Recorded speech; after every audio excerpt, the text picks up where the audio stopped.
Outgrowing God, Richard Dawkins. Outgrowing God, The Beginner's Guide.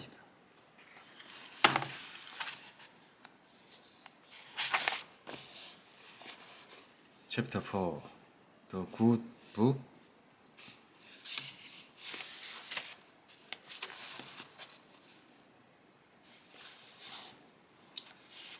The animals went in 2 by 2. We love the story of Noah's Ark, Mr. and Mrs. Giraffe, Mr. and Mrs. Elephant, Mr. and Mrs. Penguin, and all the other couples. Patiently walking up the gangway into the great wooden ship, welcomed by a beaming Mr. and Mrs. Loa. Sweet. But wait, why was there a worldwide flood in the first place? God was angry with the simpleness of humankind, all except Noah, who found favor in the eyes of the Lord. So God decided to drown every man, woman, and child, plus world animal except one pair of which kind, not so sweet after all. Whether or not we think God is an entirely fictional character, we can still judge whether he's good or bad, just as we might judge Lord Baltimore, and Darth Vader, or Long John Silver, or Professor Moriarty, or Goldfinger, or Cruella de Vil. So throughout this chapter, when I say God did so and so, I mean the Bible says that God did so and so. And from these accounts, we can judge if the God character is a nice character, whether the stories about him are fact or fiction. I shall do so, and you will no doubt feel free to decide for yourself whether you think it's still possible to love God in spite of everything, as a man called Job did in the following story from the Bible. Job was a very good, righteous man who loved God. This pleased God so much that he had a sort of bet with Satan about Job. Satan saw Job was good and well-behaved and loved God only because he was fortunate, rich, and healthy, with a nice wife and 10 lovely children. God bet Satan that Job would go on being good and go on loving and worshipping him, even if he lost all his good fortune. God gave Satan permission to test Job by depriving him of everything, and Satan duly said about it, "Poor Job. His cattle and sheep all died. His servants were all killed. His camel was stolen.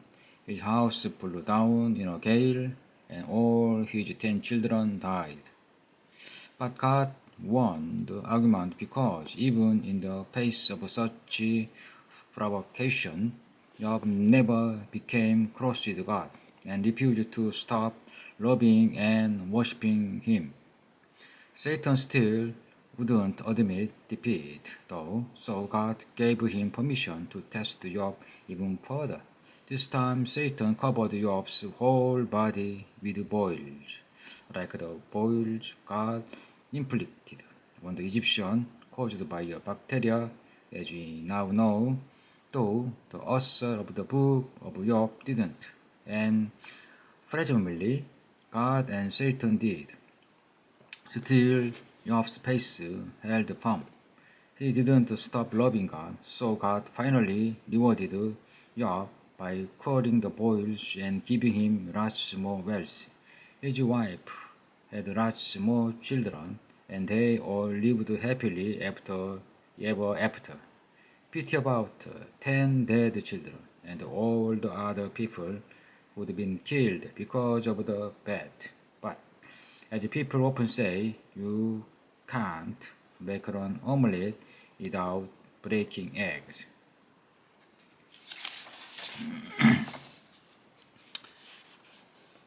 Like the Noah myth, it's just a story. It didn't happen.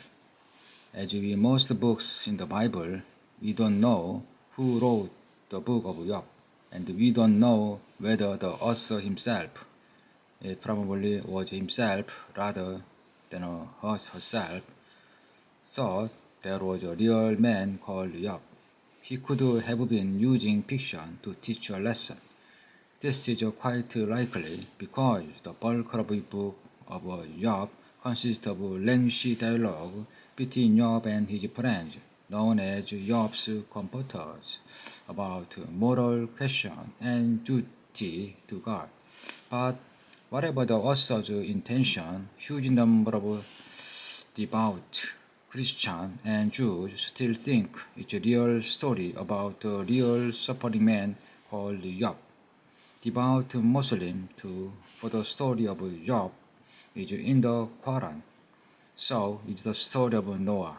And the very same people think the scriptures are our best guide and how to be good.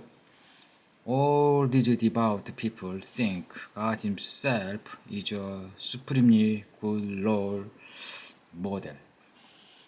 Here's another story, a very upsetting one, also about God testing somebody to see whether he really loved God. Imagine that when you were a child, your father woke you one morning and said, "It's a fine day. How would you like to come with me for a walk in the country?" You might quite fancy the idea, so off you go for a nice day together.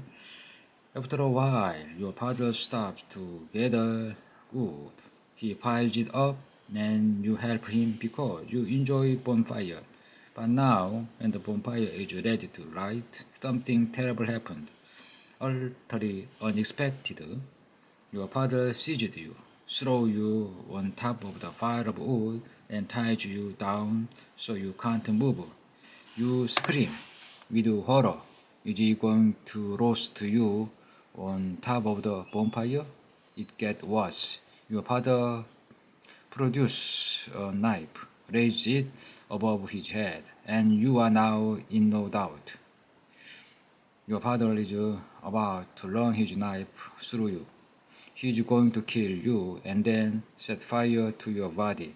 Your own father, the father who told you bedtime stories when you were little, told you the name of flowers and birds. Your dear father who gave you presents, comforted you when you were afraid of the dark. How could this be happening? Suddenly he stopped. He looked up at the sky with a strange expression on his face, as though carrying on a conversation with himself in his head. He put away the knife, untied you, and tried to explain what had happened. But you are so paralyzed with horror and fear that you can scarcely hear his word. Eventually, he makes you understand it was all God's doing. God had ordered your father to kill you and offer you up as a burnt sacrifice. But it turned out to be just a test of your father's loyalty to God. Your father had to prove to God that he loved God so much that he was even prepared to kill you if God ordered him to do so. He had to prove to God that he loved God even more than he loved his own dear child. As soon as God saw that your father was really prepared to go through with it, God invented just in time. Gotcha! April Fool! I didn't really mean it. Yes, it was a good joke, wasn't it? Is it possible to imagine a lawsuit trick to play on someone? A trick calculated to scar a child for life and poison a father-child relationship forever. But that's exactly what the Bible says God did. Read the whole story in Genesis chapter 22.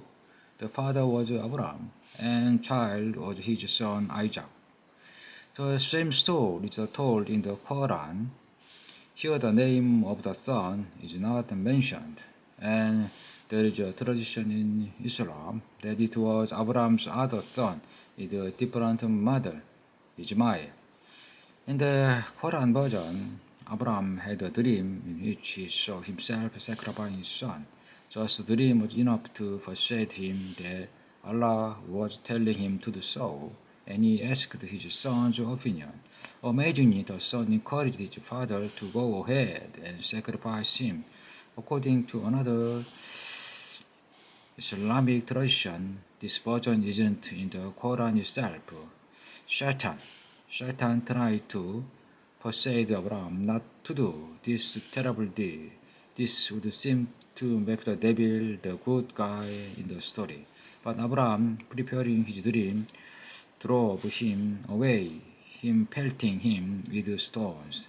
Islam Muslims symbolically reenact this stoning in the annual festival called Eid. If you were Isaac, Ismail, could you ever forgive your father? If you were Abraham, could you ever forgive father? Forgive God? If anything like this happened in modern times, Abraham would be locked up for terrible cruelty to his child. Can you imagine that the judge would say, if a man pleased, but I was only following orders. Orders from whom? Well, Your Honor, I heard this voice in my head, or I had this dream. What would you think if you were on the jury? Would you think it was a good enough excuse, or would you send Abraham to prison?